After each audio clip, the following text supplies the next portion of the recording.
C'est très difficile de catégoriser, de ranger l'or dans une catégorie précise. Alors, on peut dire que ça n'est pas une matière première parce qu'en fait, l'une des définitions les plus communément admises pour caractériser une matière première, c'est lorsqu'on dit que sa consommation équivaut à sa destruction. Donc, si on prend le cas du pétrole, c'est facile à comprendre. Un baril de pétrole, lorsqu'on l'a consommé, il est détruit. Il faut donc pouvoir le remplacer pour consommer le suivant. Même chose pour le blé, le cuivre et la plupart des matières premières. L'or, en fait, ce n'est pas le cas. Il y a une demande d'or, mais pas de consommation. Lorsqu'on achète un bijou en or, on peut le recycler à l'infini, et donc, en d'autres termes, il n'y a pas de destruction. Donc aujourd'hui, il y a un stock d'or mondial qui est de l'ordre de 170 000 tonnes d'or qui ont été produites au fil des ans, donc pratiquement 4000 ans d'extraction de l'or. Et aujourd'hui, des bijoux en or ont peut-être été fabriqués avec de l'or qui a été extrait il y a 4000 ans et qui a été refondu à l'infini en forme de pièces, de bijoux. Donc ça n'est pas véritablement ce qu'on peut appeler une matière première. En réalité, de façon très marginale seulement, pour la raison que l'on vient d'expliquer, c'est qu'encore une fois, ce qui fait le prix de l'or, donc c'est la confrontation entre l'offre et la demande, mais encore une fois, pour l'or, la demande n'est pas la consommation, au sens strict du terme. Donc en fait, tous les ans, les mines d'or produisent, bon an mal an, 2000 tonnes d'or qui viennent s'ajouter à ce stock mondial. Donc le stock mondial d'or ne fait que grossir, il ne baisse jamais en réalité. Et donc ce ne sont pas les 2000 tonnes d'or qui permettent de satisfaire la demande, mais c'est la réallocation du stock mondial entre les détenteurs d'or qui peuvent vendre leur or aux demandeurs d'or qui fait le prix. Donc c'est peut-être une banque centrale qui vend des lingots, qui va finir chez un bijoutier qui lui va revendre des bijoux. À l'inverse, ce sont peut-être des bijoux qui sont revendus, refondus et qui vont servir à satisfaire la demande de lingots dans un autre pays. Donc c'est ce mouvement de vases communicants finalement entre les différents compartiments du stock d'or qui vont faire le prix beaucoup plus que la production des mines. Ce qu'on regarde au niveau de la production des mines, c'est plus presque le coût de production, à quel coût on peut encore extraire de l'or aujourd'hui pour savoir si ça a effectivement un sens encore d'investir dans des mines d'or et savoir si cette production sera économique ou pas.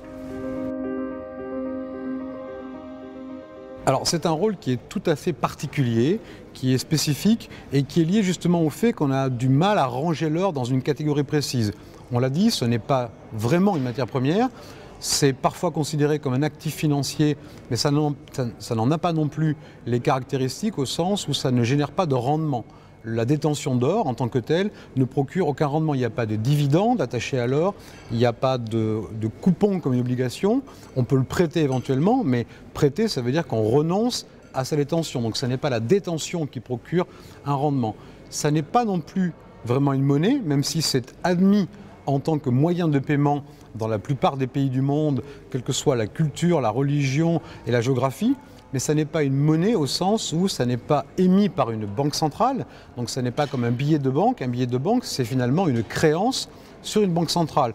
Quand on détient un billet de 100 €, ça veut dire qu'on a une créance sur la Banque centrale européenne. La Banque centrale européenne vous doit l'équivalent de 100 €. L'or n'étant pas émis par une banque centrale, il n'a pas la caractéristique de monnaie. Donc c'est un rôle à la fois multiforme, protéiforme on peut dire, qui fait que, encore une fois, de tout temps, depuis l'origine de la civilisation jusqu'à aujourd'hui, il a été admis comme moyen de paiement, il sert à stocker de la valeur, c'est un bon support d'épargne, on peut considérer que ça protège la valeur de son épargne en tant qu'or. C'est également un actif physique, donc on peut le toucher, ça n'est pas comme un actif financier qui n'est que sur un compte quelque part, il n'y a pas d'actif tangible, on ne peut pas l'avoir chez soi.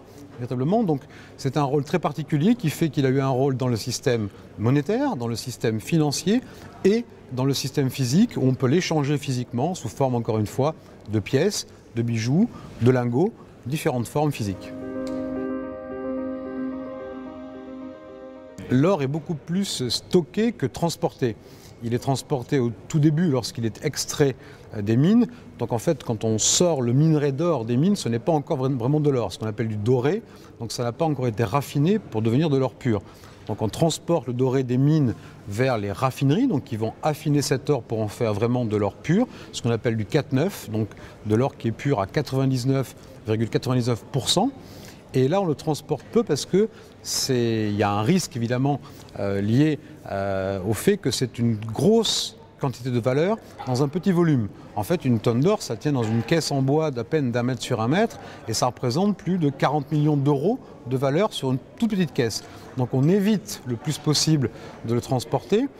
Donc la réalité, c'est que hormis les achats de bijoux, de pièces ou de petits lingots, les comptes en or physique que détiennent souvent à la fois les particuliers ou les institutionnels sont des comptes qu'on appelle non alloués. Ça veut dire qu'en fait, l'or n'est pas transporté. Vous avez un droit sur un compte or qui effectivement est adossé à un stock d'or, mais il n'y a pas le nom de chaque propriétaire sur chaque lingot. Donc en fait, ça évite de transporter l'or de la Suisse vers l'Angleterre, de l'Angleterre vers la France, etc. Donc en fait, votre droit de propriété peut être transféré d'un compte à l'autre, mais l'or physique qu'il y avait dans le compte, lui, n'a pas été transporté. Encore une fois, c'est lié au fait que ça représente des risques importants de transporter autant de valeur. Donc on préfère en fait jouer simplement sur le droit de propriété qui lui est facilement transférable, puisque l'or est complètement fongible. Un lingot détenu en Suisse équivaut exactement à un lingot, même s'il a été produit quelque part par une autre fonderie dans un autre compte ailleurs. Donc comme il est parfaitement fongible, du coup ça évite d'avoir à le transporter le plus possible.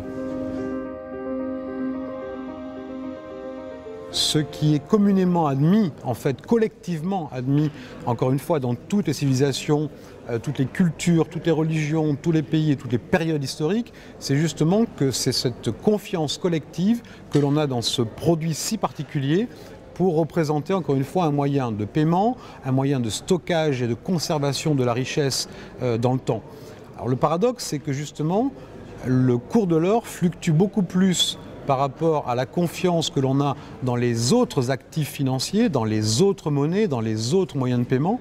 Donc on voit bien que les cours de l'or ont beaucoup monté depuis quelques années parce que justement la confiance collective que nous avions dans le système financier, le système monétaire, les moyens de paiement, les dettes des États ont baissé. Donc plus le cours de l'or monte quelque part, plus c'est le signe que la confiance collective que l'on a dans le système est en train de baisser. Et inversement, lorsque cette confiance remonte progressivement, ce qui est maintenant un petit peu le cas depuis 2-3 mois à peine, on voit les cours de l'or qui ont beaucoup baissé. Encore une fois, c'est ce mouvement inverse entre confiance et prix de l'or.